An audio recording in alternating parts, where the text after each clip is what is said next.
Case notes for the murder of Richard R. Mortis, and also the rough draft for my new book, How to Solve Murders Quickly, a guidebook for how to identify suspects, gather evidence, catch the perpetrator, and be home in time for dinner.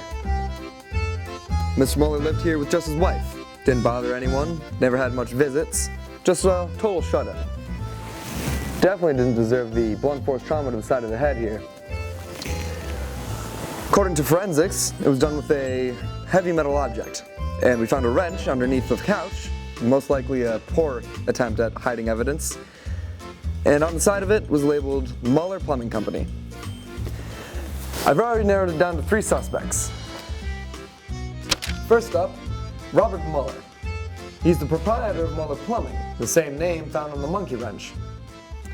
Mr. Muller, is it true that you were at the Mortis residence in the morning of September the 17th? Yeah, sure I was. Mr. Morris called me in about a leaky faucet. What's this all about, officer? Can you give me an account of exactly what happened that day? Well, I showed up around noon. Mr. and Mrs. Morris had me fix the faucet, and then I left. Is that it? What else am I supposed to say? Are you aware that later that day Mr. Morris was found dead in his home? I don't even know how that's possible. When did that happen? What's more is that your wrench was found at the scene, covered in the victim's blood. I know nothing. I think some tools were stolen from my toolbox, though. I think for your sake, you better think of a better excuse, quick. Next up on the docket is Theodore Sharp, Richard's therapist. What do you want to know, Detective? I'll be asking the questions here. There's no reason to get upset, Detective. You were alone with Richard a few hours before his death. Do you deny this? Of course we had an appointment.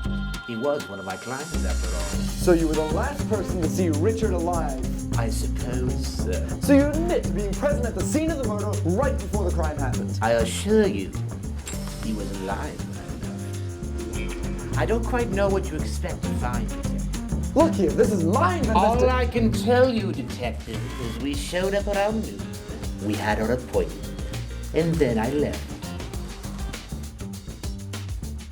And? Look, do you really expect me to murder one of my best playing clients?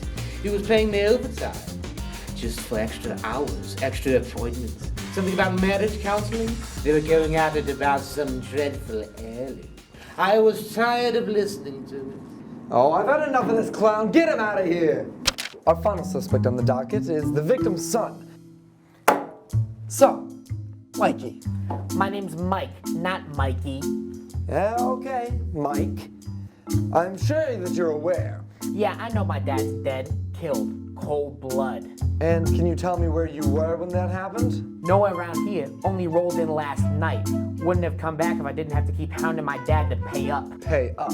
Yeah, he said he'd give me my money to go to college, but only if I studied something dumb like business or architecture. And what do you want to study? Philosophy. Ugh, one of those types. Let's get back to the point. How's the relationship with your mother and father? Terrible as always. Mom and dad couldn't stand each other. Neither could I. Always arguing about something stupid. I think dad wanted to sell my mom's old necklace to clear up his old debt, but mom wouldn't hear any of it. I couldn't stand it. You don't know my dad like I do. I have no sympathy for him. So you killed him figuring you could collect on your dad's life insurance. You can say that, but you still don't have any proof. You said it yourself. You've got no empathy towards him. You just want the money. You're not getting another word out of me until I get my lawyer. My final conviction for the murder of Richard R. Mortis, and the thrilling conclusion to my book. Let's see here. The wrench definitely belonged to the plumber, but the therapist was present moments before it happened. He told me as much himself, and the son, well, certainly wouldn't put it past him. I had to have missed something.